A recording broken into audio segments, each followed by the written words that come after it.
Every day, your mind weaves illusions so seamless, you never notice the strings. You believe you're choosing freely, thinking clearly, seeing the world as it is. But what if your thoughts are shaped by invisible forces? Tonight, we explore 23 psychological effects that quietly steer your decisions, your emotions, and even your sense of self, often without your consent. If this kind of quiet unraveling speaks to you, if you find comfort in looking beneath the surface, you're not alone. Feel free to gently like this video, not as a transaction, but as a little nod to the shared curiosity that brought us here. And if you'd like to wander through more of these hidden corridors of the mind together, consider subscribing. There's no grand promise, only this: more thoughtful explorations, offered softly, in the spirit of wonder rather than noise. Now let your thoughts drift as we uncover the hidden machinery of the mind, one quiet paradox at a time. Imagine walking into a room and locking eyes with someone whose smile seems to carry the warmth of sunlight. Their posture is poised but not stiff, their voice calm and melodic. Within seconds, before they've said anything of substance, you've already decided they must be intelligent, kind, perhaps even deeply principled. You haven't seen them handle stress, resolve conflict, or treat someone when no one's watching. Yet your mind has already painted a full portrait from a single brush stroke. This isn't insight.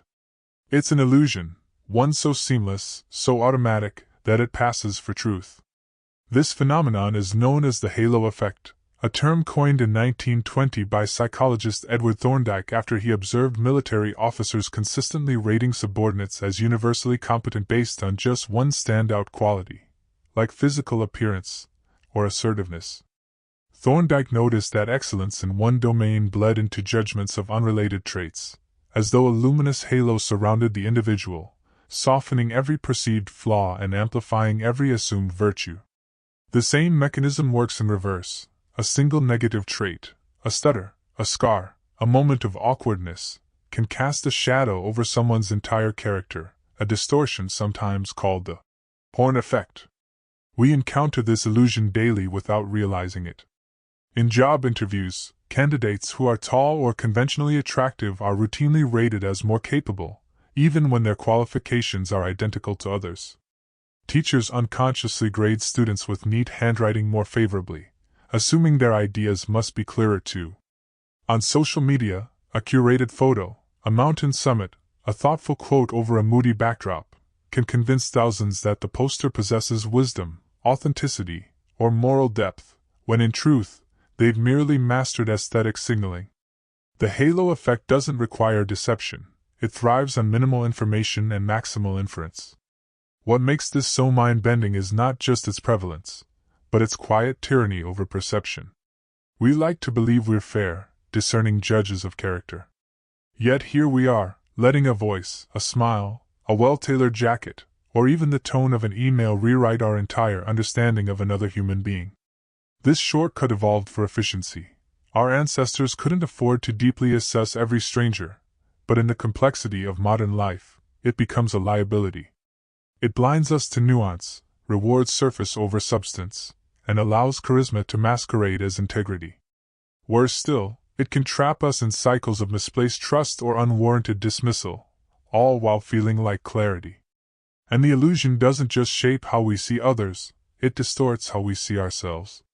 When praised for one quality, say, creativity or charm, we may begin to assume we're also generous, ethical, or wise simply because the halo has settled over our own self-image. We stop questioning, stop growing, because the glow feels like proof enough. So pause here, in the quiet. Let your thoughts soften.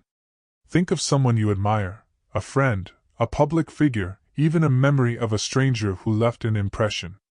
Now ask yourself gently, what single trait painted the rest of the picture for you? And what might you have missed in the shadows of that halo?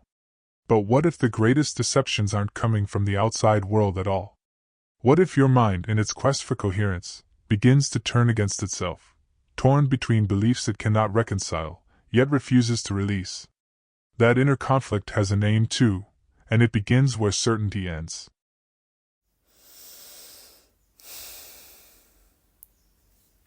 There's a quiet war that wages inside you after every regrettable choice.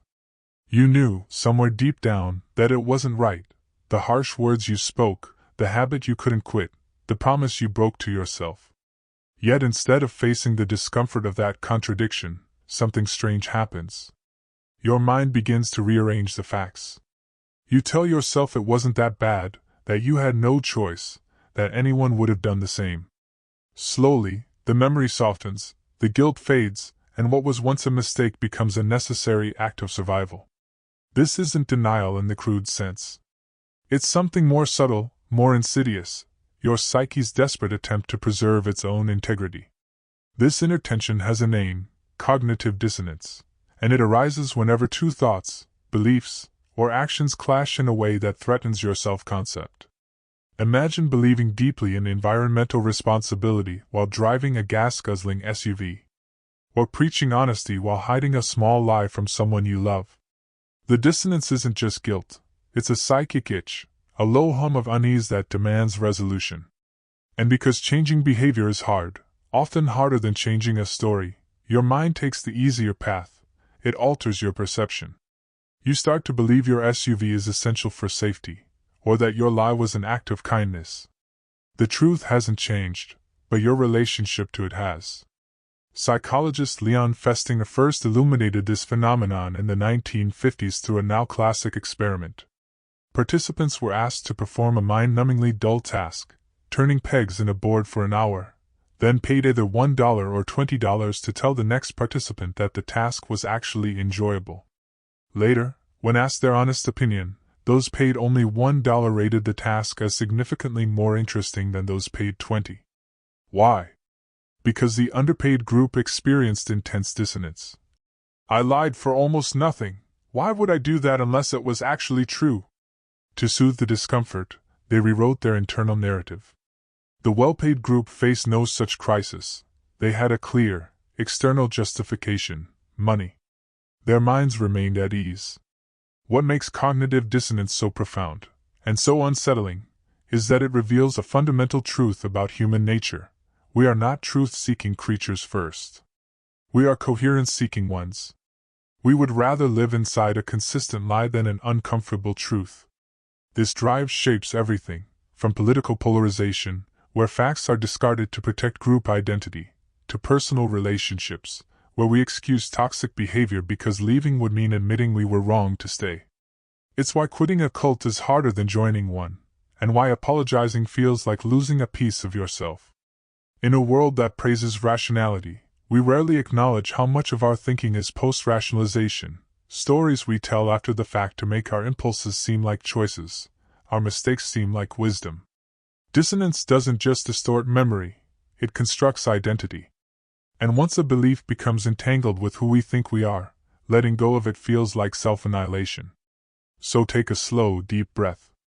Let the air fill you, then release it gently. In this stillness, ask yourself, is there a belief you hold, not because the evidence supports it, but because surrendering it would unravel something you've built your sense of self upon? But even as you wrestle with your own contradictions, another illusion shapes how you show up in the world, how you move through rooms, speak in meetings, or post online. It whispers that you are always on stage, that every stumble is witnessed, every flaw magnified. This feeling is so vivid, so convincing, and yet, almost entirely imagined.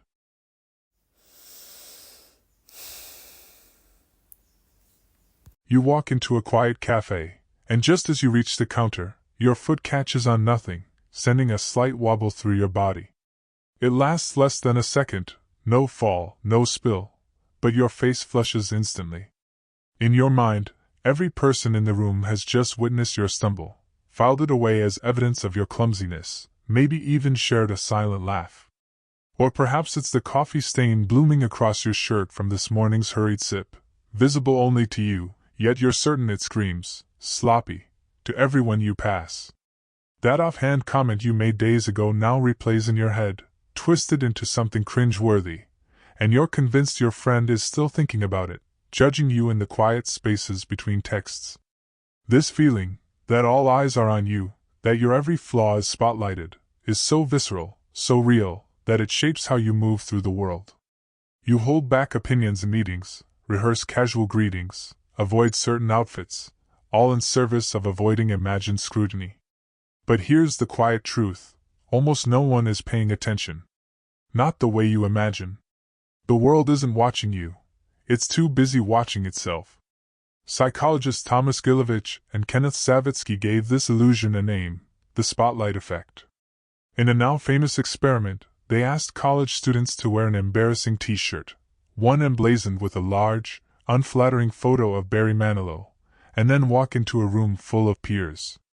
Afterward, the wearers estimated that nearly half the people in the room had noticed the shirt. In reality, only about 25% had.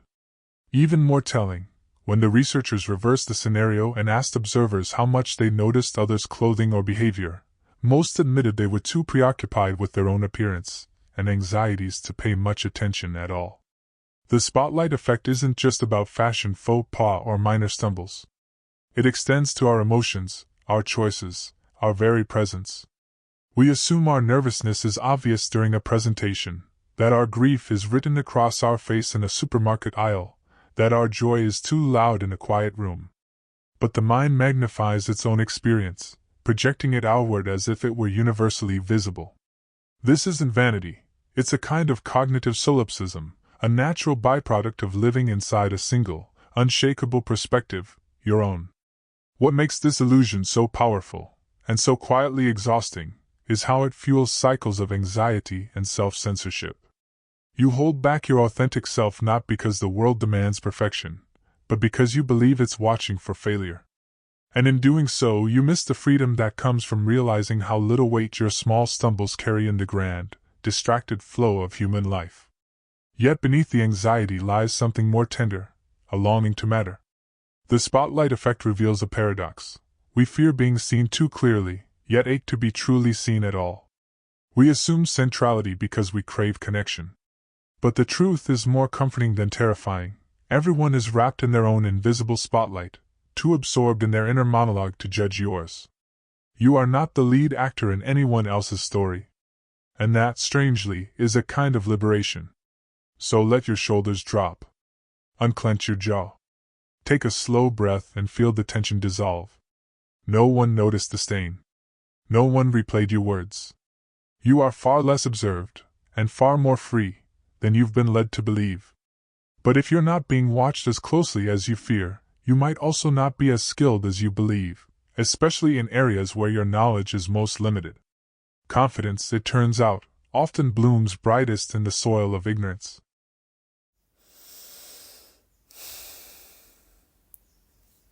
Picture someone speaking with absolute certainty on a topic they barely understand, perhaps arguing the nuances of quantum physics after watching a single YouTube video, or dismissing climate science from the comfort of a social media comment.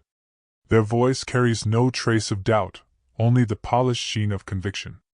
Now picture someone who has spent decades studying that same subject. They speak carefully, qualify their statements, acknowledge gaps in knowledge, and often hesitate before offering an opinion. This contrast isn't accidental. It's a predictable pattern of human cognition, one that reveals a haunting irony. The less you know, the more certain you feel. The more you know, the more you doubt. This phenomenon, known as the Dunning-Kruger Effect, was first documented in a series of experiments by psychologists David Dunning and Justin Kruger in the late 1990s. They asked participants to rate their skill in areas like logical reasoning, grammar, and humor, then compared those self-assessments with actual performance. The results were striking. Those in the bottom quartile consistently overestimated their abilities by as much as 50%. Worse, they lacked the very knowledge needed to recognize their own incompetence. To evaluate your grammar, you need a grasp of grammar rules. To judge your reasoning, you need reasoning skills. Without that foundation, error feels like insight, and confusion masquerades as clarity. Meanwhile, the truly skilled often assumed their abilities were ordinary. Because complex tasks felt effortless to them, they presumed others found them just as easy.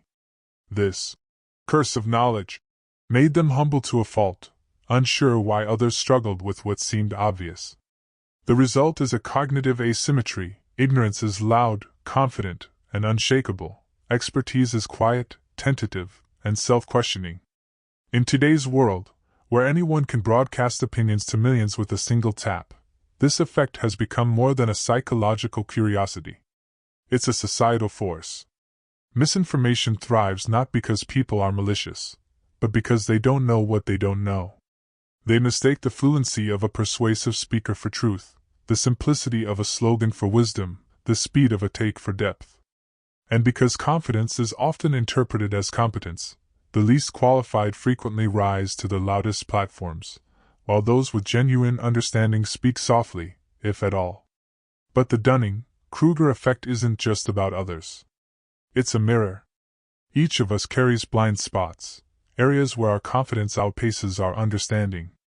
Maybe it's in nutrition, investing, parenting, or even emotional intelligence. We operate with quiet certainty, unaware that we're navigating by a map drawn in fog. The first step out of the trap isn't more knowledge, it's the willingness to entertain the possibility that you might be wrong. That's where true learning begins, not in certainty, but in curiosity. So pause here, in the stillness. Let your breath slow. Ask yourself gently, in what part of your life do you speak with ease, but listen with resistance? Where might your confidence be a shield against the discomfort of not knowing? Because humility isn't the opposite of knowledge, it's its foundation. Yet even when we do create something real, something imperfect, stitched together with effort and care, we often grow oddly attached to it, not because it's excellent, but because it's ours. That wobbly bookshelf, that half-finished poem, that flawed decision you keep defending, they carry a weight far beyond their objective value. Why? Because the labor itself embeds them into your sense of self. And that, too, is a quiet illusion, one with a name of its own.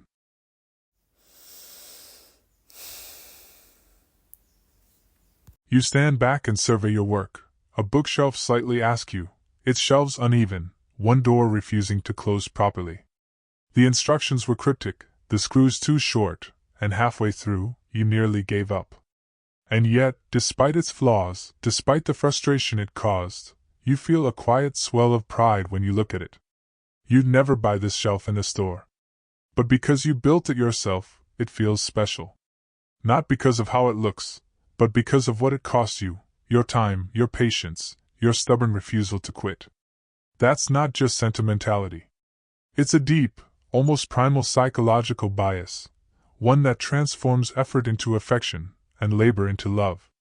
This phenomenon is known as the IKEA Effect, named after the furniture giant whose flat-pack, self-assembled products inadvertently revealed a universal truth about human nature. In a series of elegant experiments, behavioral economists from Harvard and Yale asked participants to fold origami cranes and frogs. Some followed instructions, others received no guidance and produced lopsided, chaotic shapes. Then, both creators and outside observers were asked how much they'd pay for the pieces. The results were revealing. Creators valued their own origami, no matter how crude, nearly 5 times higher than observers did. Even more striking, they valued their own creations almost as highly as expertly folded ones. The mere act of making something, however imperfect, imbued it with personal significance. The IKEA effect isn't limited to paper cranes or particle board shelves. It extends to ideas, projects, relationships, even beliefs. The business plan you spent nights drafting, the garden you coaxed from rocky soil, the argument you've refined over years, all gain extra weight in your mind not because they're objectively superior, but because you poured yourself into them. Your effort becomes invisible glue, binding your identity to the outcome. To criticize the creation feels like a critique of you. To abandon it feels like admitting waste. But here lies the quiet danger. This bias can become a trap. We cling to failing ventures not because they hold promise, but because we've already invested too much to walk away. We stay in unfulfilling jobs because we helped build the culture. We defend outdated opinions because we've spent years articulating them. The emotional value we assign obscures the actual value. In doing so, the IKEA effect blurs the line between creation and captivity. And yet, there's something profoundly human in this tendency. It reflects our need for agency, for proof that our labor matters. In a world of mass production and instant gratification, building something, however flawed, offers a rare sense of authorship over our lives. The problem isn't the pride we take in making, it's the blindness that can follow. True wisdom lies not in never letting go, but in learning to distinguish between what is yours and what is worth keeping. So take a slow breath. Feel the weight of your own creations, your projects, your choices, your stories. Honor the effort they represent. But also ask, gently, are you holding on because this thing still serves your future, or only because it echoes your past? Because sometimes, the most loving thing you can do for something you built is to set it down. But what if the ideas you're clinging to aren't just shaped by your effort, but actively protected by your mind, which quietly filters out any evidence that might threaten them? What if your worldview isn't a window onto reality, but a fortress designed to keep doubt at bay?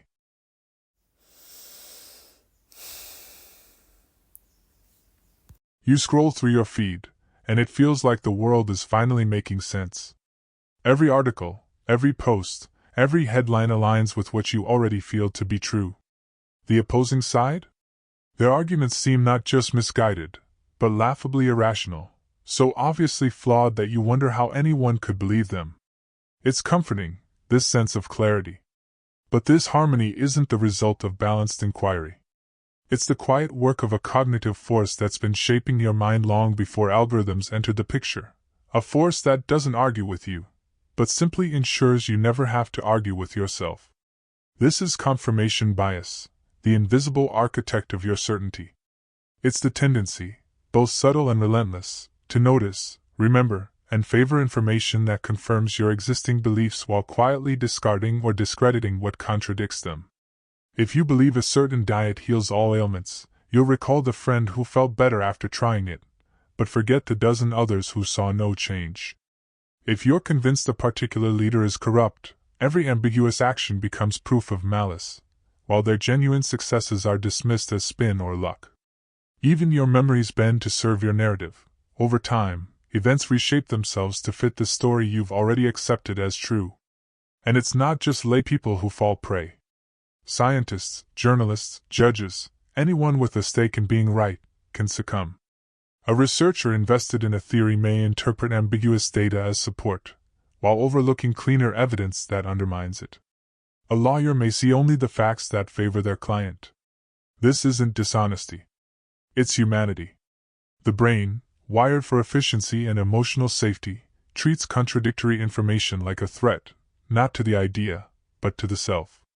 To admit you were wrong is to momentarily lose your footing in a world that demands coherence. In today's digital landscape, confirmation bias has found its perfect amplifier. Algorithms, designed to maximize engagement, feed us more of what we already like, creating personalized realities where dissent feels alien, even hostile. Over time, these curated worlds harden into ideological fortresses. Truth becomes less about evidence and more about allegiance. And empathy, the ability to see the world through another's eyes, erodes under the weight of certainty. We stop listening not because we're closed-minded, but because our minds have already decided what's worth hearing. Yet the deepest danger of confirmation bias isn't that it keeps us wrong, it's that it makes us feel right. And in that feeling of righteousness, we lose the humility that is the birthplace of growth. So let your breath slow. Let the noise of certainty fade for just a moment. Ask yourself softly, what belief do I hold so tightly that I've never allowed it to be truly tested? Not challenged by an enemy, but examined in solitude, with honest curiosity? Because the mind that questions its own conclusions is the only one truly free. But even when we believe we're weighing options fairly, our choices are often not as free as they seem. Hidden among our decisions are silent orchestrators, third options, carefully designed not to be chosen, but to tilt the scale in a direction we never noticed was being nudged.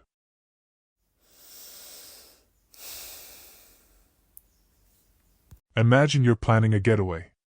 Two options appear on your screen: a modest beach cottage for $800, cozy and simple, and a lavish oceanfront villa for $1,400, complete with a private chef and infinity pool. You're torn. The cottage feels sensible, but the villa whispers of indulgence. Then, a third option appears, a premium villa for $1,350, but it lacks the chef, the pool is shared, and the view is partially obstructed.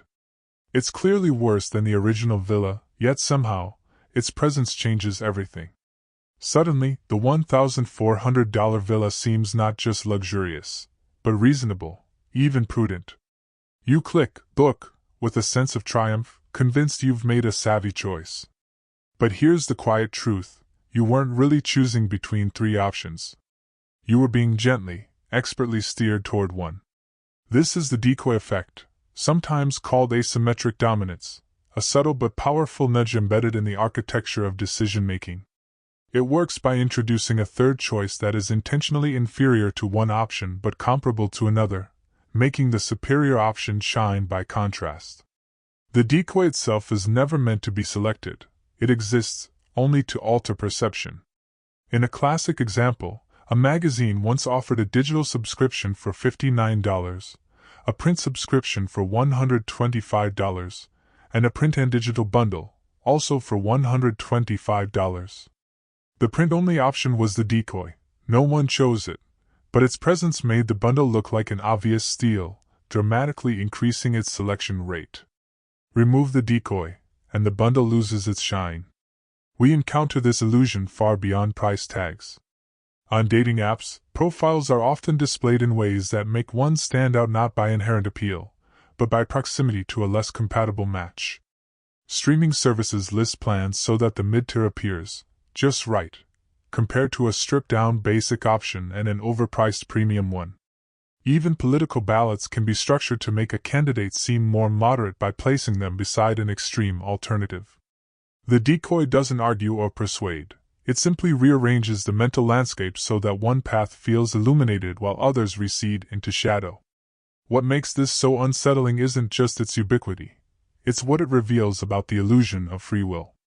We like to believe our choices emerge from careful reflection, from weighing pros and cons in the quiet chamber of our own judgment. But the decoy effect shows that autonomy is often a carefully staged experience. Our preferences aren't discovered, they're constructed, sometimes by marketers, sometimes by algorithms, sometimes by the very layout of a menu. And because the decoy is designed to be ignored, we never notice the strings. Yet there's a deeper layer here, too. The decoy effect thrives because we crave justification.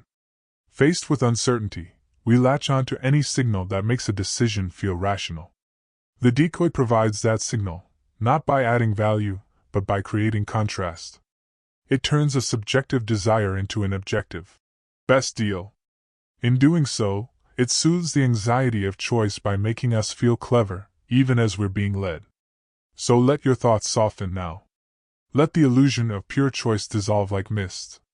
Ask yourself, gently, in what area of your life have you felt certain you were picking freely, only to realize later that the options themselves were designed to guide you? Because awareness is the first thread pulled from the puppet string.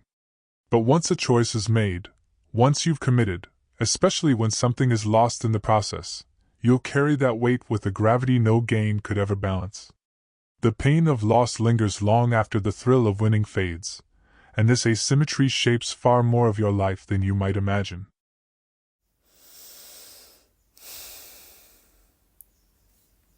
Picture this: you reach into your coat pocket and realize a $50 bill is missing. The moment you notice, a sharp pang of frustration cuts through your thoughts. You retrace your steps in your mind, replaying every stop, every gesture. Hours later, the irritation still hums beneath the surface, an unsettled debt the world owes you. Now imagine the opposite.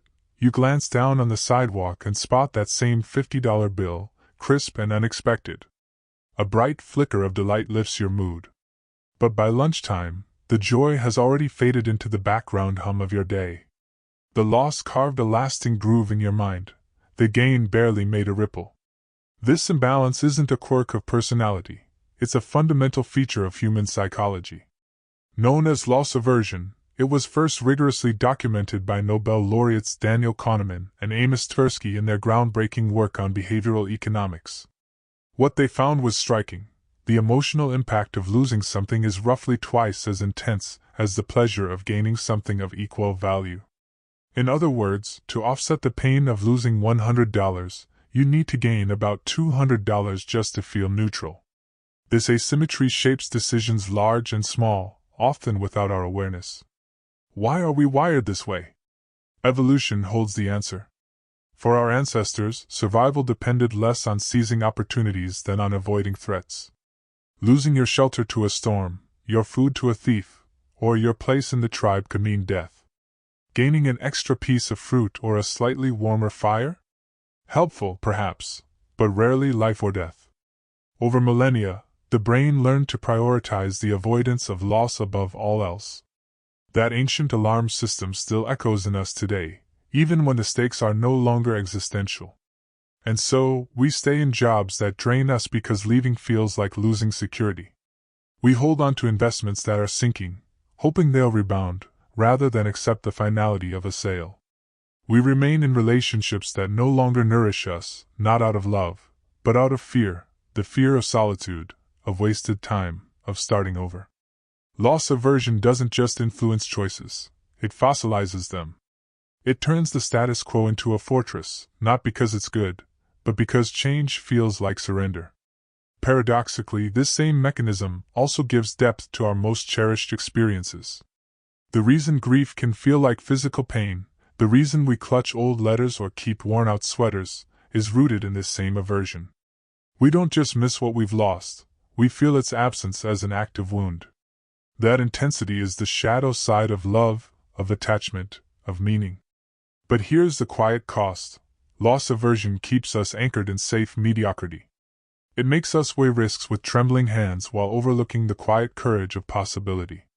It fuels regret over paths not taken, not because those paths were better, but because leaving the current one feels like erasure. So pause now. Let your breath deepen. Ask yourself, gently, what are you holding on to? Not because it brings you joy or purpose, but simply because you're afraid of the hollow space its absence would leave behind.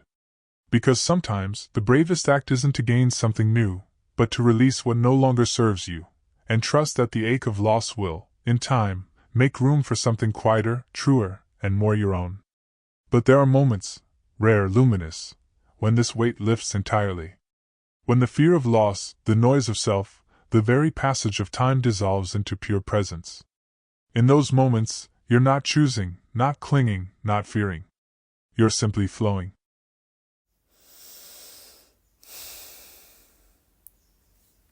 You're at the piano, fingers moving across the keys without conscious command. Or perhaps you're hiking a steep trail, each step precise, each breath synced with the rhythm of your stride. Maybe you're writing, coding, gardening, even folding laundry, and suddenly, everything else falls away. The nagging to-do list, the echo of yesterday's argument, the low hum of tomorrow's worries, all dissolve. There is no past, no future, only the seamless now. Hours melt into minutes. You don't feel effort, you feel unity. You're not thinking about what you're doing, you are what you're doing. This isn't distraction. It isn't escape. It's something deeper, richer, a state of complete absorption so profound that even your sense of self softens at the edges. This is flow, the term psychologist Mihai Csikszentmihalyi gave to this elusive yet universally recognized experience. After decades of studying artists, athletes, musicians, and scientists, he found that their most fulfilling moments shared a common architecture. Flow arises when a task is neither too easy nor too hard, but perfectly matched to your skill level, challenging enough to demand full attention, yet achievable enough to avoid frustration. The goals are clear. Feedback is immediate. You hear the right note, see the clean line of code compile, feel the balance of your body on the rock face. And crucially, the outside world recedes. Distractions vanish not because they're absent, but because your mind has no bandwidth left for them. In flow, self-consciousness evaporates. There's no inner critic, no performance anxiety, just pure, undivided presence. Neuroscience reveals why this state feels so transcendent. Flow triggers a cascade of neurochemicals: dopamine for motivation, norepinephrine for focus, endorphins for euphoria, and even anandamide, a natural cannabinoid that heightens pattern recognition and lateral thinking. It's as if the brain rewards deep engagement with its own symphony of well-being. Athletes describe it as being in the zone, where movements feel effortless and time stretches or compresses. Writers call it the trance, where characters speak through them. Musicians lose themselves in the current of sound. In every case, the self is not erased, but expanded, merged with the act itself. And yet, in our modern world, flow is becoming increasingly rare. Our attention is fractured by notifications, by the tyranny of multitasking, by the illusion that constant connectivity equals productivity. We scroll, we consume, we skim, but we rarely immerse. We mistake entertainment for fulfillment, busyness for purpose. True flow demands uninterrupted time, deep focus, and a willingness to be challenged, conditions that feel luxurious, even rebellious, in an age of instant gratification. But flow is more than a pleasurable state, it's a revelation about the nature of happiness itself. Csikszentmihalyi's research showed that people report their highest levels of satisfaction not during leisure or relaxation, but during moments of deep engagement, when they're stretching their abilities in service of something meaningful.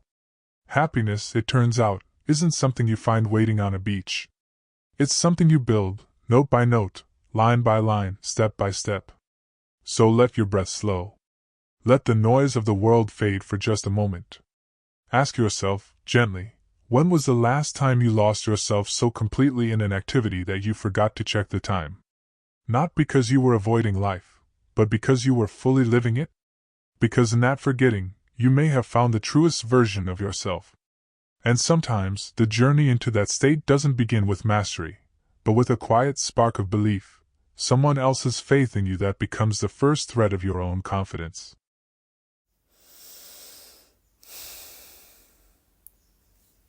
In a landmark experiment in the 1960s, psychologists Robert Rosenthal and Lenore Jacobson approached elementary school teachers with a simple claim. Based on a special test, certain students in their classes had been identified as intellectual bloomers, children on the verge of dramatic academic growth. The teachers were given a list of names and told to expect remarkable progress from these students over the coming year. Months later, when the researchers returned, they found exactly that. The so-called bloomers had indeed outperformed their peers in IQ gains and classroom achievement. But here's the quiet twist that changes everything. The test was fake.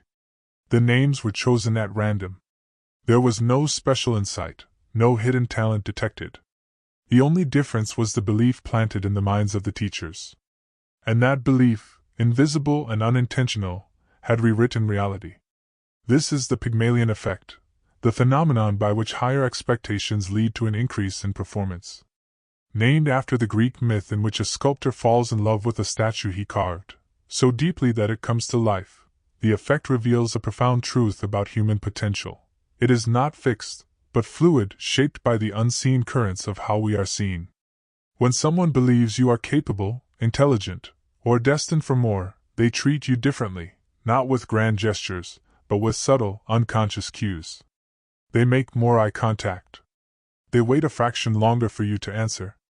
They offer richer feedback, more challenging tasks, and gentler corrections. They lean in, quite literally, and in doing so, they give you space to rise. Conversely, the golem effect, the dark twin of Pygmalion, shows how low expectations can stifle growth. Label a child as slow, a team member as unreliable, or a partner as incapable, and you may inadvertently create the very behavior you fear. It's not malice, it's a cascade of micro-withdrawals, less encouragement, fewer opportunities, lower tolerance for mistakes.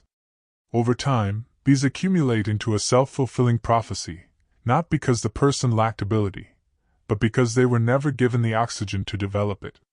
What makes this effect so quietly revolutionary is that it shifts the focus from innate talent to relational context. Potential isn't a static reservoir inside a person, it's a seed that needs the right soil, light, and care to sprout. And that soil is often the belief of another. A single teacher's faith can alter the trajectory of a life. A manager's trust can awaken dormant leadership. A parent's quiet confidence can become the bedrock of a child's self-worth. But this power carries a quiet burden. If your expectations shape others' realities, then every glance, Every word, every assumption you carry becomes a kind of silent architecture, building someone up or boxing them in, often without your awareness. This is especially true in our closest relationships, where we mistake familiarity for finality, assuming we know what someone is capable of because we've seen them stumble in the past. So let this thought settle gently in the stillness. Breathe slowly. Reflect, whose potential have you limited, not through criticism, but through quiet assumption? Whose growth have you failed to nurture simply because you stopped seeing them as someone who could change? Because belief, when given freely, is one of the most generative forces in the human experience. And yet, once something, anything, becomes yours, whether it's a worn-out coffee mug or a half-formed dream, you begin to see it differently. Not as it is, but as it means to you. You hold it tighter, assign it more worth, and resist letting it go, even when it no longer serves you. This too is a quiet illusion, one that turns ownership into reverence. Imagine you're walking through a kitchenware store, and you see a simple ceramic mug, unadorned, sturdy, functional. The price tag reads $12. You consider it for a moment, then move on. It's not worth it to you.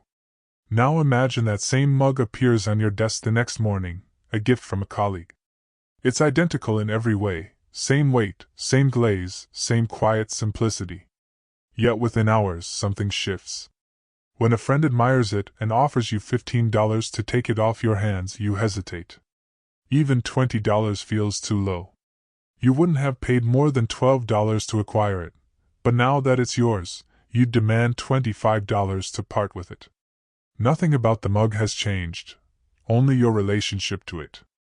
Ownership has cast a quiet spell, transforming the ordinary into the personal, the replaceable into the irreplaceable.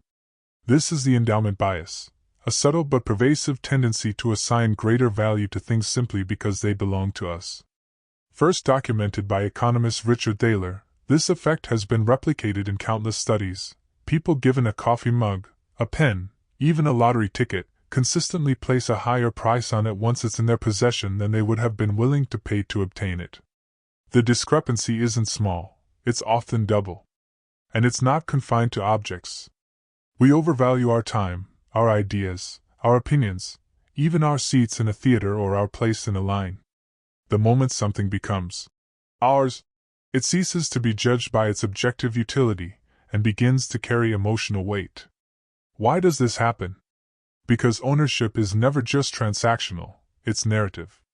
The mug isn't just a vessel for coffee, it's the one you use during your morning ritual while reading that life-changing book. The old jacket isn't merely fabric, it's the one you wore on the night you finally spoke your truth. Even digital clutter, unused apps, old messages, dormant social media accounts, can feel difficult to delete because they've become part of the archive of who you were. What's ours becomes woven into the fabric of our identity.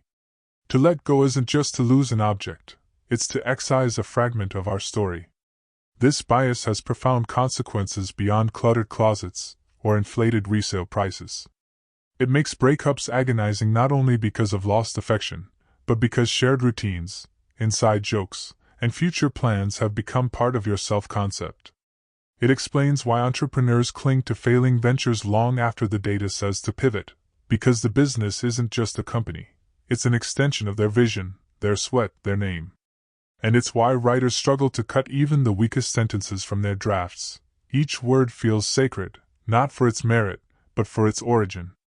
But perhaps the deepest implication of the endowment bias is how it distorts our relationship with impermanence. In a world that flows and changes, we grasp at anchors, things, roles, identities, and mistake their presence for stability. Yet true freedom often lies in the willingness to release what no longer serves us, even if it once defined us. So take a quiet moment now. Let your breath deepen. Ask yourself gently, what are you holding on to, not because it's useful, beautiful, or true, but because it tells a story about who you think you are. Because sometimes, the most liberating act isn't acquisition, but release. And when that story feels incomplete, when your chapter seems dull beside the highlight reels of others, you may find yourself gripped by a quiet, modern dread, the sense that while you've been living your life, everyone else has been living a better one. It's 2 a.m., and your room is quiet except for the soft glow of your phone. You're not tired, just restless. You open an app, and there it is, a cascade of moments you weren't part of. A friend grinning on a sun-drenched beach you've never visited. A former classmate accepting an award under glittering lights. A group of people you barely know laughing around a table in a city you've never seen.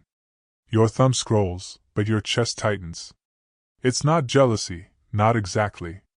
It's a deeper, more hollow ache, the quiet dread that while you've been here, still and ordinary, life has been unfolding elsewhere in vivid, radiant chapters. And you weren't invited.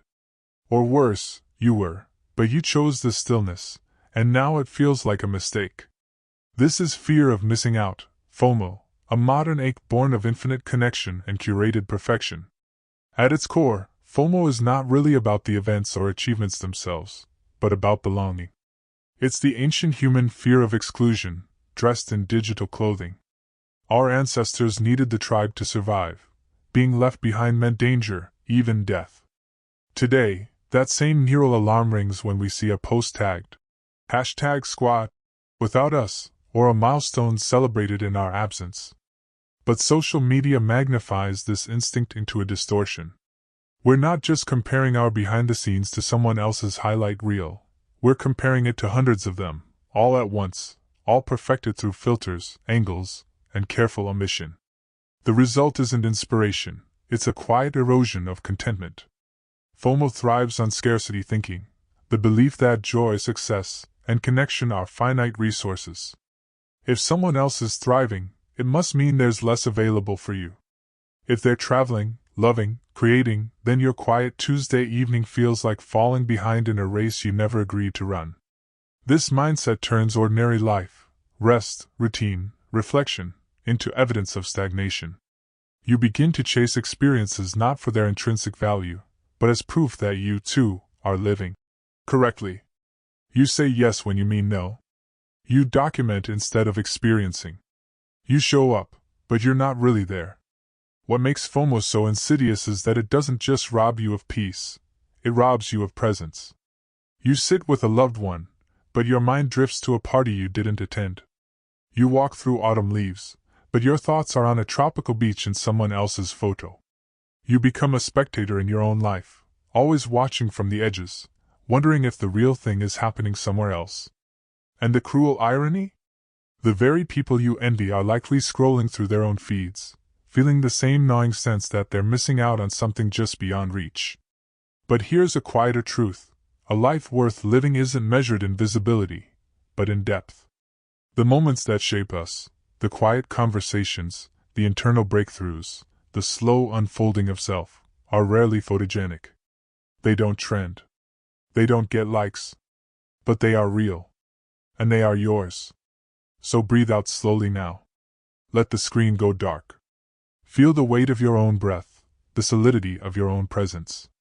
Your life isn't less because it's unseen. It's yours, unfiltered, uncurated, and utterly unique. And even when you finally set the phone down, your mind may still cling, not to others' lives, but to your own unfinished business. That email unsent, that conversation unresolved, that project abandoned halfway through, it lingers, tugging at the edges of your thoughts, refusing to be forgotten. You're lying in bed, eyes closed, drifting towards sleep, when suddenly it surfaces, the email you drafted but never sent. The conversation you meant to have, left dangling in ambiguity. The painting you started last winter, now gathering dust in the corner. These aren't just forgotten to-dos, they're psychic murmurs, quiet tugs at the edges of your awareness. Long after they've ceased to matter in the practical world, they linger in your mind like open tabs in a browser you can't close. You may have moved on, but your thoughts haven't. They circle back, restless, unresolved, as if your subconscious refuses to file them away until the loop is closed. This phenomenon, so familiar yet so mysterious, was first named by Lithuanian psychologist Bluma Zeigarnik in the 1920s. While dining at a cafe in Berlin, she observed something curious. Waiters could recall complex orders with perfect accuracy, until the bill was paid. Once the meal was complete, the details vanished from their memory almost instantly.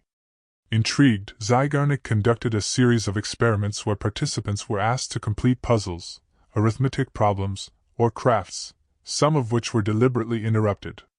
The results were clear. People remembered the incomplete tasks far more vividly than the finished ones. The interruption created a kind of cognitive tension, a mental itch that demanded scratching. Until resolution arrived, the task remained active in the mind, occupying mental space like an unanswered question echoing in an empty room. This is the Zeigarnik Effect, the tendency for incomplete or interrupted activities to dominate our thoughts more than completed ones. It explains why a cliffhanger in a novel keeps you awake at night, why a song cut off mid-chorus replays in your head, and why you can't stop thinking about that unresolved disagreement from 3 years ago. The brain doesn't just store information, it seeks narrative closure. An open loop feels like a violation of order, and the mind works quietly, persistently, to restore balance. But this effect is a double-edged sword. On one hand, it fuels creativity and perseverance. Writers return to half-finished drafts because the story won't let them go. Scientists obsess over unsolved problems, driven by the tension of the unknown. The Zeigarnik Effect can be the quiet engine behind breakthroughs, pushing us to return, revise, and complete. On the other hand, it feeds anxiety and mental clutter. When we postpone difficult conversations, leave projects half-done, or avoid confronting emotional truths, we don't gain relief. We accumulate invisible burdens. Each unfinished thread becomes a low-grade hum of unease, fragmenting our focus and stealing peace.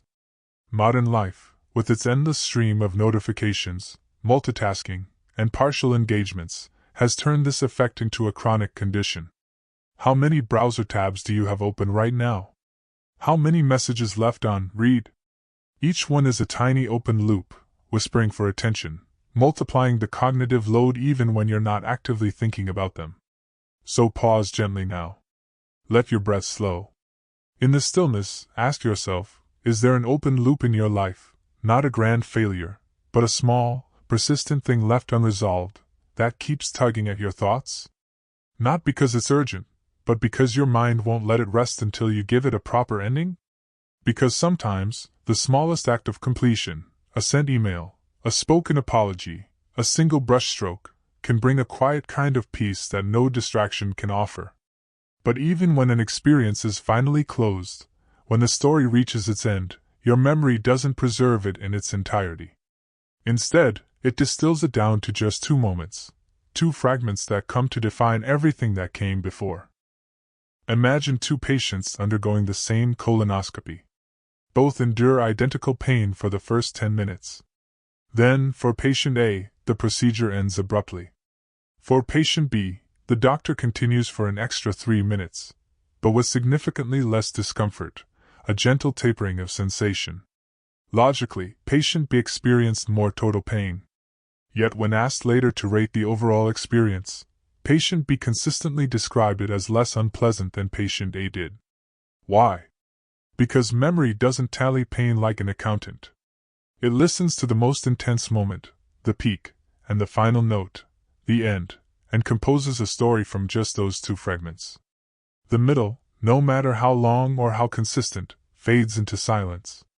This is the peak-end rule, a profound insight uncovered by Nobel laureate Daniel Kahneman through decades of studying how we remember and evaluate experiences. Contrary to intuition, we don't judge an event by its total sum of pleasure or pain, nor by its average quality over time. Instead, our retrospective judgment hinges almost entirely on 2 moments, the point of greatest intensity, whether joyful or painful, and the final impression. A week-long vacation filled with steady sunshine and quiet contentment may be remembered as merely nice. But if it includes one breathtaking sunset over the ocean and ends with a warm farewell at the airport, it becomes magical. Conversely, a dinner party that was delightful until a sudden argument erupts in the final minutes will be recalled as tense or unpleasant, despite hours of laughter that came before. The brain, in its effort to make sense of time, doesn't archive every frame. It curates a highlight, or lowlight, reel, then treats that edit as the truth. This reveals something unsettling yet beautiful about human consciousness. Memory is not a faithful witness, but a storyteller. It compresses hours into seconds, discards the mundane, and amplifies the emotionally charged. In doing so, it shapes not only how we recall the past but how we approach the future. We choose vacations, careers, and even relationships based on the stories we expect to tell, not on the texture of daily reality. We avoid experiences that ended badly, even if they were mostly wonderful, and chase those that ended well, even if they were largely tedious. Our decisions are guided less by what was and more by how it felt when it closed. But here lies a quiet philosophical question. If your life is ultimately remembered through peaks and endings, are you living for the richness of each ordinary moment, or for the narrative you'll someday recount? Are you savoring the quiet morning coffee, or waiting for the grand finale that will give it meaning? The peak end rule doesn't diminish the value of consistency. It simply exposes our bias toward drama and closure. So let this thought linger in the stillness. Breathe slowly. Consider, are you designing your days to be lived, or to be remembered? And if no one ever hears your story, would the moments still matter? Because the truth is, most of life unfolds in the unrecorded middle, the gentle hum between peaks and endings. And perhaps that's where meaning truly lives. And when you do craft that story, when you assign meaning to your experiences, you often assume others would tell it the same way. After all, your perspective feels so clear, so obvious. Surely, they'd see it as you do. But this, too, is an illusion, one that quietly isolates us in our own version of reality. You mentioned in passing that pineapple absolutely belongs on pizza, or that it's a culinary crime, and you're genuinely startled when someone reacts with horror or delight, depending on your stance. It's not just disagreement that surprises you, it's the visceral sense that they've missed something obvious, something self-evident. In that moment you realize you hadn't just held an opinion, you'd assumed it was the default, the reasonable, the nearly universal view. This quiet certainty that others see the world as you do is so natural, so seamless, that its absence feels like a glitch in reality itself. This is the false consensus bias, the unconscious tendency to believe that our own beliefs, preferences, and behaviors are far more common than they actually are. If you choose to bike to work, you assume most environmentally conscious people do the same. If you value solitude over parties, you think others would feel just as relieved to cancel weekend plans. If you voted a certain way, you might believe the silent majority aligns with you, even when polls suggest otherwise.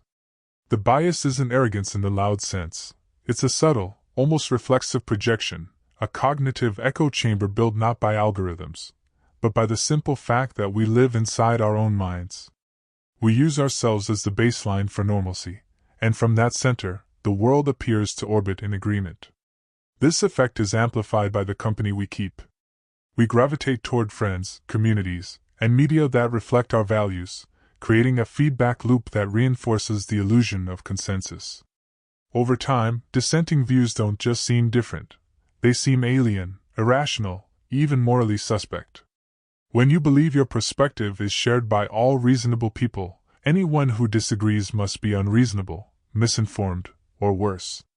This is how polarization deepens not through malice, but through misperception. We stop seeing others as fellow travelers with different maps, and start seeing them as threats to a shared reality that never truly existed. The consequences ripple through every layer of human interaction. In relationships, false consensus leads to unspoken expectations. Of course you know I need space when I'm upset. Or, anyone would have apologized after that. In workplaces, leaders assume their vision is self-evidently right, and wonder why teams resist. In politics, entire movements fracture because each side believes the other is a fringe minority, blind to what everyone knows to be true. And empathy, the ability to step into another's shoes, falters under the weight of this assumption. Why seek to understand a view you believe no sane person could genuinely hold? Yet the irony is poignant. The person you dismiss as extreme may be sitting in their own quiet certainty, equally shocked that anyone could see the world the way you do. So breathe in slowly now. Let the air fill you with a moment of stillness. Ask yourself gently, whose perspective have I dismissed not because I truly engaged with it, but because it didn't mirror my own? Whose humanity have I quietly minimized because their truth didn't fit inside my version of normal? Because the world is far wider, and far stranger, than the circle of our assumptions. And even before we form these beliefs, before we decide what's normal or true, our judgments are often already shaped by the very first piece of information we encounter, a number, a word, an image, that slips into our mind like an anchor, holding our thoughts in place long after we've forgotten it was ever dropped. You walk into a car dealership, and the salesperson shows you a sleek, top-of-the-line model priced at $65,000. You admire it briefly, then ask to see something more modest. The next car is $42,000, still beyond your budget, but suddenly it feels reasonable, almost like a steal. You hadn't planned to spend more than $35,000, but now that number seems impossibly low, even naive. What happened? You weren't comparing the second car to your original budget, you were comparing it to the first price you saw. That initial figure, arbitrary as it was, settled into your mind like a stone dropped in water, its ripples distorting everything that followed. It wasn't data. It was an anchor, and it's been quietly dragging your judgment ever since. This is the anchoring effect, a cognitive bias so powerful it can sway judges, investors, and even seasoned negotiators despite their expertise. First identified by psychologists Daniel Kahneman and Amos Tversky, anchoring occurs when the first piece of information we encounter, whether a price, a statistic, a name, or a first impression, creates a mental reference point that disproportionately influences all subsequent evaluations. In one famous experiment, participants were asked to spin a rigged wheel that landed on either 10 or 65, then estimate the percentage of African nations in the United Nations. Those who saw 10 guessed around 25%, those who saw 65 guessed closer to 45%. The number was random, unrelated, and meaningless, yet it shaped their answers nonetheless. Anchoring isn't limited to numbers. The first thing someone says about a colleague, "She's brilliant," or "He's unreliable," colors how you interpret their every future action. A job candidate who stumbles in the first minute may never fully recover in your mind, no matter how strong their later answers. Even your self-perception is shaped by early anchors, a teacher's offhand comment in third grade, a parent's sigh of disappointment, a compliment that arrived at just the right moment. These can become the silent baselines against which you measure your worth for decades. What makes anchoring so unsettling is how it undermines our faith in rationality. We like to believe our decisions emerge from careful analysis, from weighing pros and cons in the balance chamber of our mind. But anchoring reveals that much of our reasoning is really just adjustment, tinkering around the edges of a starting point we never chose. We aren't navigating freely, we're tethered. And because the anchor often arrives before we've even realized the decision is forming, we rarely notice its hold. This has profound implications in a world saturated with first impressions. Marketing, politics, dating apps, news headlines, all engineer their opening moments to set the anchor deliberately. A luxury brand prices one item exorbitantly not to sell it, but to make everything else seem accessible. A politician leads with an extreme statement to make their actual policy sound moderate. Even in personal growth, we often measure progress not against our potential, but against where we started, trapping ourselves in old definitions of who we are. So take a quiet breath now. Let the noise of the world soften.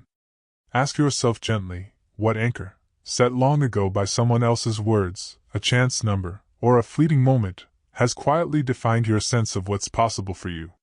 Because awareness is the first tug on the chain. And sometimes, just noticing the anchor is enough to begin drifting free. And sometimes, that anchor isn't a number at all, but a sentence so vague, so softly spoken, that it slips past your defenses and settles into your soul like a secret meant only for you. You open an email titled, "Your Cosmic Blueprint," or swipe through a viral quiz that promises to reveal your true emotional archetype. And there it is, a paragraph that seems to peer straight into your soul. "You have a great need for others to like and admire you," it says. "Yet you are often critical of yourself. While you appear confident to others, inside you harbor quiet doubts. You've wasted a lot of your potential by being too cautious." Your breath catches. How could they know? It feels tailor-made, intimate, almost unnervingly precise. But here's the quiet truth. That same paragraph has made millions of people feel seen. It works not because it's accurate, but because it's artfully vague, crafted to resonate with nearly anyone who reads it. This is the Barnum Effect, the uncanny power of generalities to masquerade as revelation. Named after the 19th century showman P.T. Barnum, who famously declared, "There's a sucker born every minute." This psychological phenomenon reveals how readily we mistake universality for personal insight. The statements that trigger this effect are usually positive, flattering, and peppered with contradictions that cover all bases. You're sociable, but you need time alone to recharge. Or, you value freedom, yet you crave stability. They draw on common human experiences, self-doubt, the desire for connection, the tension between ambition and fear. Because these themes echo in nearly every life, we interpret them as evidence of a deeper truth, especially when they're delivered with warmth, authority, or mystical flair. Horoscopes, fortune cookies, psychic readings, and even many online personality quizzes rely on this trick. They don't predict your future or decode your essence. They reflect a mirror made of smoke, and we willingly step into its glow. What makes the Barnum Effect so compelling, and so quietly dangerous, is how it taps into a deep and universal longing, the desire to be known. In a world that often feels impersonal, to be seen, in this way, even falsely, offers a moment of connection, validation, even relief. We crave narratives that make sense of our inner chaos, and a well-crafted generic reading can feel like a lifeline. But this hunger also makes us vulnerable. In the age of AI-generated, soul readings, and algorithm-driven personality profiles, the Barnum Effect has found new life. A chatbot tells you your energy is shifting, or an app declares you a rare intuitive healer, and you feel a shiver of recognition, not because the insight is true, but because it's spoken in the language of care. The danger isn't just in believing nonsense, it's in outsourcing self-understanding to voices that have no real knowledge of you at all. Yet there's something tender in this susceptibility. It reminds us that we are not just rational beings, but meaning-seeking ones. We want our lives to cohere, to have patterns, to matter. The Barnum Effect thrives not on deception alone, but on our yearning for coherence in a fragmented world. So reflect softly now, in the quiet. Let your thoughts settle like dust in still air. Ask yourself, have you ever let a vague prediction shape your choices? Have you ever mistaken a sentence that could describe anyone for a message that was meant only for you? Because true self-knowledge isn't found in flattering generalities. It's forged in the honest, messy work of paying attention to your own life. But even when presented with genuine, meaningful options, real paths forward, you may find yourself frozen, unable to choose. Not because the choices are bad, but because there are too many of them.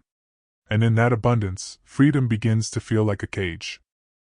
You stand in the grocery aisle, surrounded by possibility. Cereal boxes stretch endlessly in every direction, oat clusters, grain-free granolas, keto-certified puffs, ancient grain blends fortified with probiotics, antioxidants, and mindful energy. Each promises health, vitality, even happiness. Logically, this should feel like abundance. Freedom. Yet your chest tightens. Your thoughts scatter. You scan labels, compare prices, second-guess nutritional claims, and wonder if you're choosing the right one for your gut, your goals, your future self. After 10 minutes of deliberation, you abandon the aisle entirely, leaving with nothing. You didn't lack options. You were buried by them.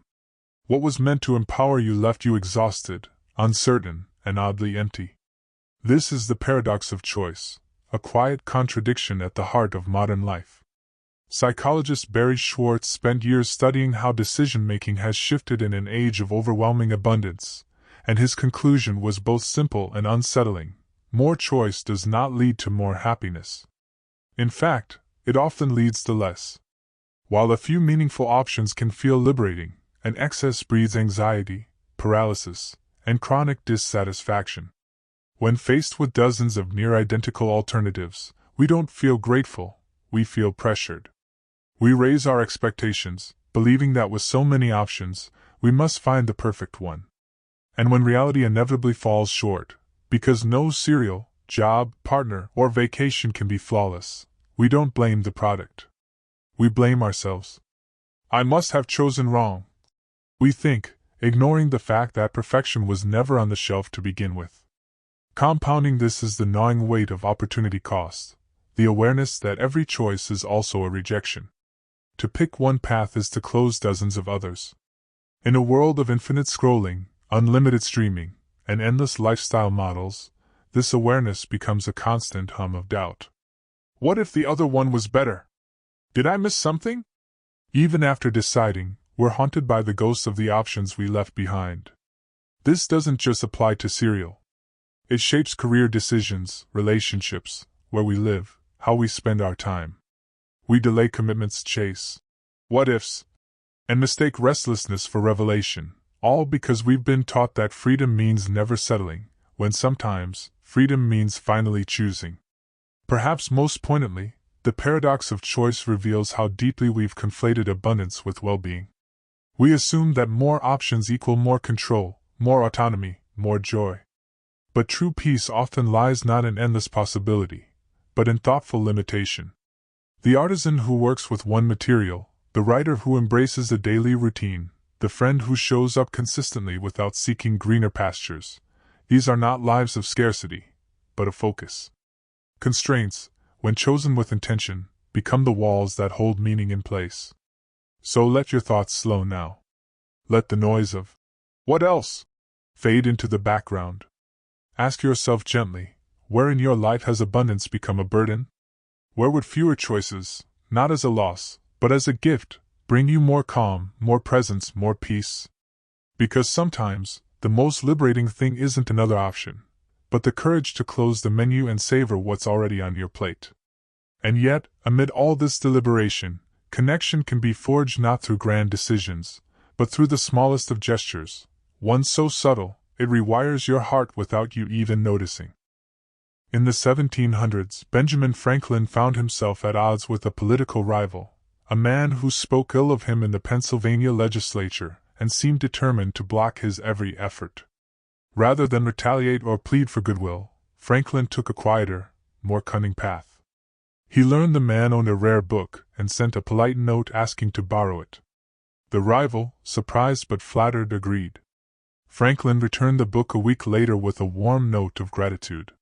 From that moment on, the man's demeanor shifted.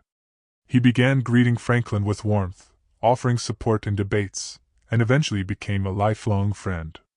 Franklin later wrote in his autobiography, "He that has once done you a kindness will be more ready to do you another than he whom you yourself have obliged." What he stumbled upon wasn't just diplomacy, it was a profound truth about human psychology. This is the Ben Franklin effect, the counterintuitive phenomenon where doing a favor for someone actually increases your liking for them, rather than the other way around. Conventional wisdom tells us we help people we already like. But the truth runs in reverse.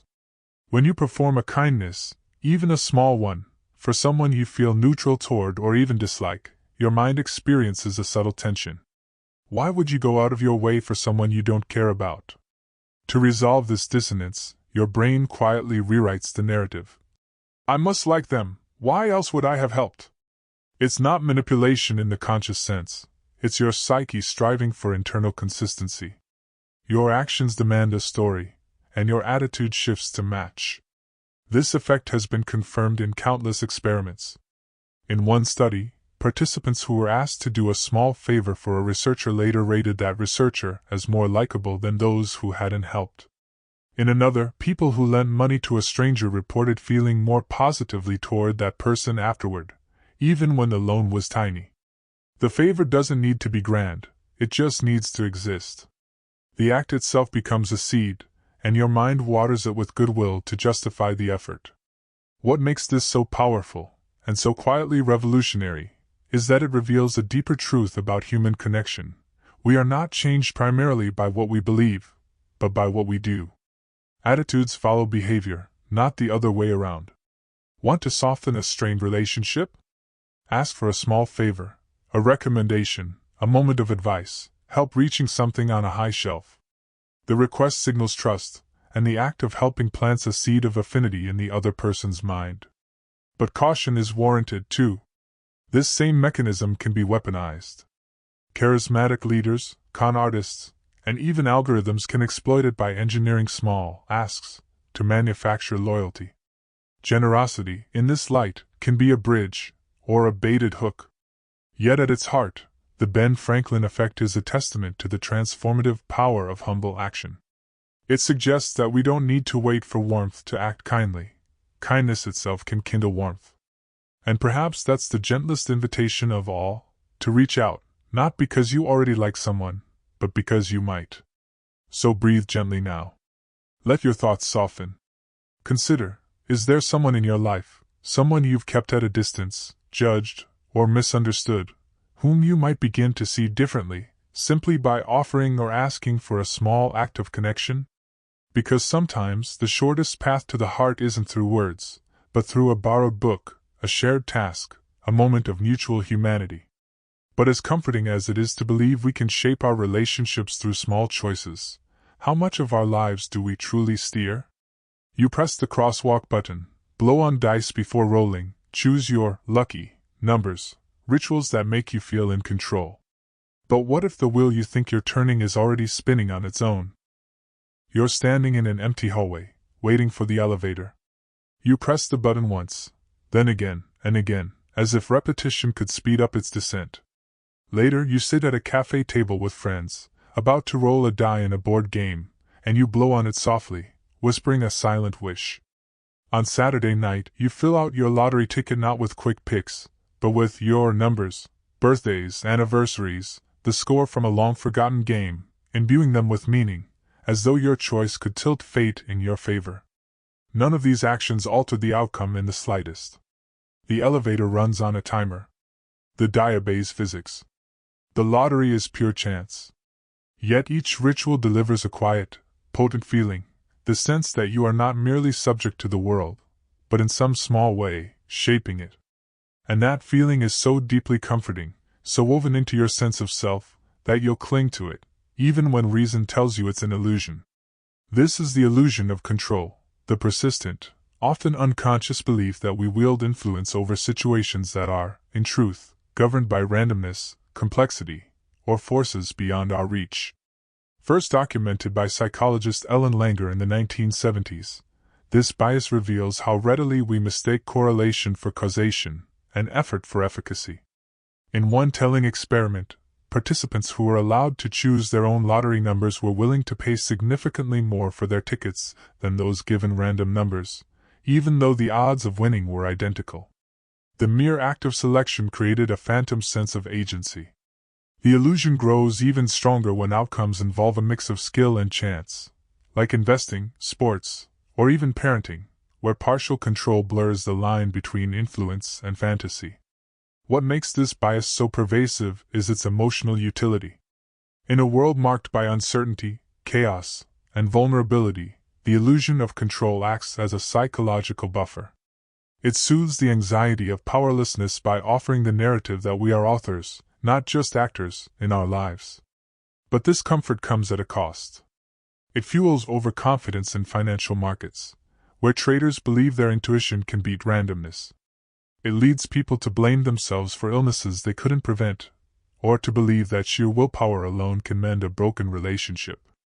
In its most harmful forms, it fosters denial, refusing to seek help, ignoring warning signs, or doubling down on failing strategies because I just need to try harder. Yet there is a deeper, more subtle truth here. Real agency isn't about controlling outcomes, it's about discerning where your influence actually lies.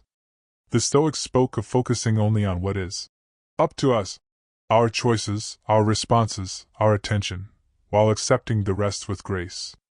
True empowerment begins not with gripping tighter, but with the courage to release what was never yours to command. So pause here, in the quiet. Let your breath slow. Ask yourself gently, where in your life are you pressing the button over and over, convinced that if you just try enough, the doors will open on your terms? Where are you steering a wheel that's already on autopilot, mistaking motion for mastery? Because peace doesn't come from controlling the storm. It comes from learning to sail within it. And sometimes, in the midst of that storm, on a swaying bridge, in a speeding car, during a thunderclap, your heart pounds, your palms sweat, your breath quickens. You assume it's fear. But your mind, in its quiet alchemy, might be misreading that surge of adrenaline as something far more tender and far more human. Imagine standing on a narrow suspension bridge high above a roaring river. The wooden planks creak beneath your feet, the cables sway with every gust of wind, and your grip tightens on the railing as your heart pounds in your chest. Just then, you meet someone, an attractive stranger who smiles and engages you in light conversation. You exchange numbers. Later, back on solid ground, you find yourself thinking of them more than usual, feeling a pull you can't quite explain. Now imagine another person meeting that same stranger, but on a sturdy, low bridge over a calm stream. They, too, exchange numbers. Yet they don't feel the same magnetic draw. Why? The stranger was identical. The words were the same. The only difference was the bridge. This is the haunting magic of the misattribution of arousal, a phenomenon first captured in a now legendary 1974 experiment by psychologists Donald Dutton and Arthur Aaron. They stationed an attractive female researcher on two bridges in British Columbia. One was a precarious, 450-foot-long suspension bridge swaying above rocky rapids. The other was a solid, low bridge over a gentle stream. After brief interactions, men who crossed the scary bridge were significantly more likely to call the woman later, and their written descriptions of her were far more romantic and sexual in tone. Their bodies had been flooded with adrenaline, their hearts racing from fear and height. But when asked to interpret that physiological state, their minds reached for the most plausible emotional label available, and in the presence of an appealing person, attraction felt like the obvious answer.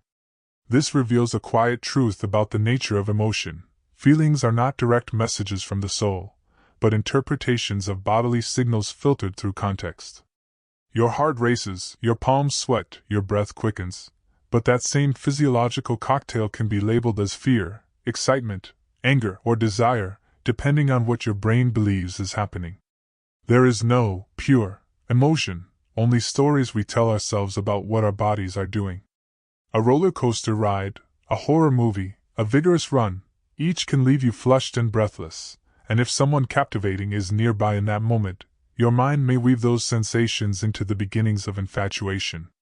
The implications ripple through love, memory, and identity. Love at first sight may owe less to destiny and more to circumstance, the right person appearing at the peak of a heightened state. First dates planned around thrilling activities, concerts, amusement parks, hikes, may succeed not because of deep compatibility, but because arousal is mistaken for chemistry. And in moments of crisis or upheaval, bonds can form with astonishing speed, not because of profound connection, but because shared intensity is misread as intimacy. This doesn't diminish the reality of love, but it does invite humility. What we call chemistry may sometimes be context wearing a convincing disguise. And that's not deception, it's the brain doing its best with limited information, stitching together meaning from fragments of sensation. So let this thought drift through you now, like a leaf on that rushing river. Breathe slowly. Ask yourself gently, have you ever felt a sudden surge of connection, only to wonder later whether it was the person or the moment? Have you mistaken the thrill of uncertainty for the depth of belonging? Because recognizing the role of context doesn't cheapen emotion, it deepens our understanding of how fragile, how human, our feelings truly are. But not all bonds are forged in intensity.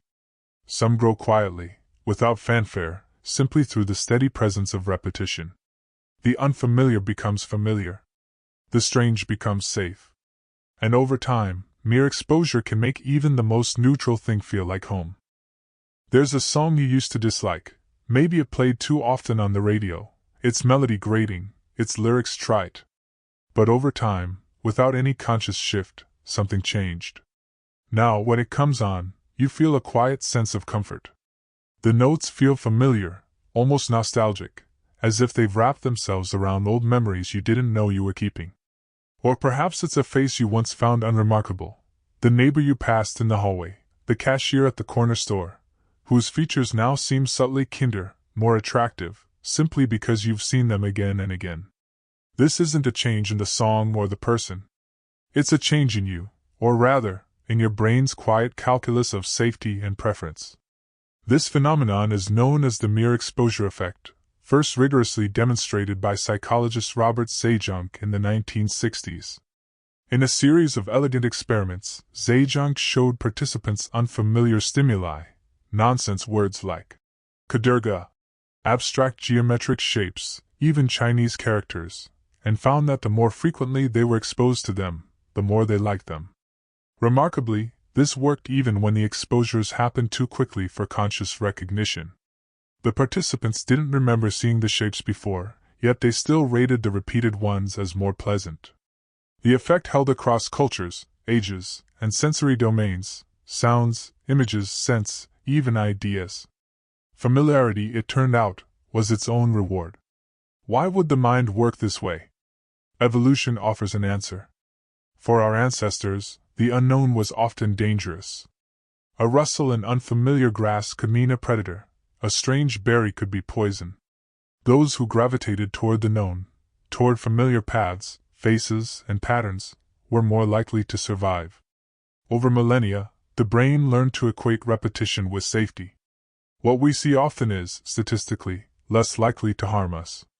And so, liking became a proxy for trust. This instinct still hums beneath the surface of modern life, shaping not just our music playlists but our politics, our purchasing habits, and our social circles.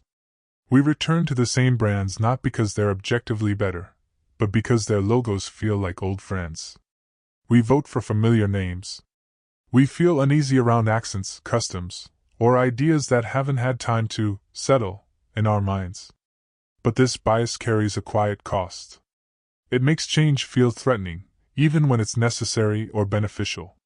New policies, unfamiliar technologies, different ways of thinking, all trigger a low-grade resistance not because they're wrong, but because they're new. And in its darker manifestations, the mere exposure effect underpins prejudice. We prefer what reflects our own experience and distrust what doesn't, not out of malice, but out of unconscious habit.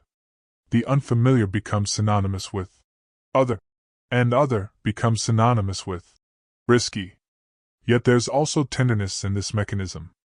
It's why home feels like home, not because it's perfect, but because every creak of the floorboard, every scent in the air, has been woven into your nervous system through repetition. Familiarity is the silent language of belonging. So breathe slowly now. Let your thoughts soften. Ask yourself gently, what belief, habit, or assumption do you hold not because you've examined it, but simply because it has always been there, repeated so often it feels like truth? Because awareness is the first step toward making space for the new, not to reject the familiar, but to choose it freely, rather than by default. And once you've chosen, once you've invested your time, your energy, your heart, you may find it difficult to walk away, even when the thing you've built is crumbling. Not because it's still worth it, but because you've already given so much. That, too, is a powerful illusion, one that keeps us tethered long after the vessel has cracked. You're 3 hours into a movie that hasn't held your interest since the first act. The plot meanders, the characters feel hollow, and you're bored, but you stay. I've already watched this far. You reason. I might as well finish it. Or perhaps it's deeper, a relationship that leaves you emptier with every passing month, yet you stay because of the years you've given, the memories you've built, the future you once imagined. Or a business you've poured your savings, your evenings, your identity into, now floundering, yet you keep pouring more, hoping the next dollar or effort will finally turn the tide. In each case, the logic is the same. I've come this far. I can't stop now. But that logic is a trap. The past isn't a compass for the future, it's a ghost. And clinging to it only chains you to a path that no longer leads anywhere worth going. This is the sunk cost fallacy, the powerful, often unconscious tendency to continue an endeavor not because it promises future value, but because we've already invested in it. Economists are clear: sunk costs, time, money, energy, emotion, should be irrelevant to future decisions. Once spent, they're gone. They cannot be recovered, no matter what you do next. The rational choice is always to ask, from this moment forward, is this worth it? Yet emotionally, that question feels unbearable. To walk away is to admit that the investment was a mistake, that the years, the money, the hope were wasted. And that admission stings more than the continued loss. So we double down, not out of strategy, but out of pride, guilt, or the quiet terror of facing our own misjudgment. The fallacy appears everywhere. We finish meals we're full from because we paid for it. We keep wearing shoes that hurt because they were expensive. We stay in careers that drain our spirit because I've worked so hard to get here. In each case, we confuse persistence with virtue, when sometimes the wisest act is release. The sunk cost fallacy doesn't just waste resources, it steals futures. It keeps us in cycles of diminishing returns, mistaking loyalty for wisdom and endurance for strength. And yet, letting go requires a kind of courage that feels like surrender. It means accepting that some losses are final, that the time you gave, the love you offered, the dreams you nurtured may not yield the return you hoped for. But in that acceptance lies a quiet liberation. To cut your losses isn't to deny the past, it's to honor your future self enough to stop feeding a fire that no longer warms you. This is especially hard in a culture that glorifies never quitting. But true resilience isn't about stubbornly sticking to a sinking ship, it's about knowing when to build a new one. So take a final, deep breath now. Let it fill you with stillness. In this quiet, ask yourself gently, what are you holding on to, not because it still serves you, but because you've already given so much? What dream, relationship, or path are you continuing out of guilt for the past, rather than hope for the future? Because the most profound act of self-respect is sometimes to say, this chapter is over, and close the book, even if the story didn't end the way you planned. And in that closing, a new page waits, not blank, but open.